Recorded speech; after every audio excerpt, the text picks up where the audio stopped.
కాసేపట్లో Telangana budget assembly సమావేశాలు ప్రారంభం కానున్నాయి. అసెంబ్లీ మండలి సంయుక్త సమావేశాలను ఉద్దేశించి గవర్నర్ జిష్ణుదేవ్ వర్మ ప్రసంగించనున్నారు. రేపు గవర్నర్ ప్రసంగానికి ధన్యవాదాలు తెలిపే తీర్మానాలు ఉంటాయి. ఈసారి అసెంబ్లీకి బీఆర్ఎస్ అధినేత కేటీఆర్ హాజరు కానున్నారు. పార్టీ ఎమ్మెల్యేలు ఎమ్మెల్సీలతో కలిసి సభకు రానున్నారు. ప్రజా వ్యతిరేక విధానాలను సభలో నిలదీసే అవకాశం ఉంది.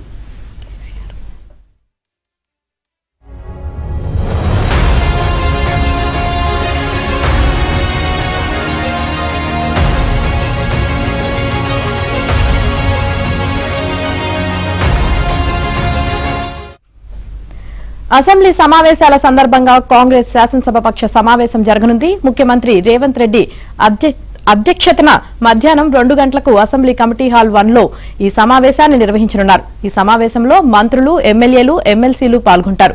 2025-26 బడ్జెట్ సమావేశాల నేపథ్యంలో శాసనసభ మండలిలో అనుసరించాల్సిన వ్యూహాలపై సీఎం రేవంత్ రెడ్డి సభ్యులకు దిశానిర్దేశం చేస్తారు.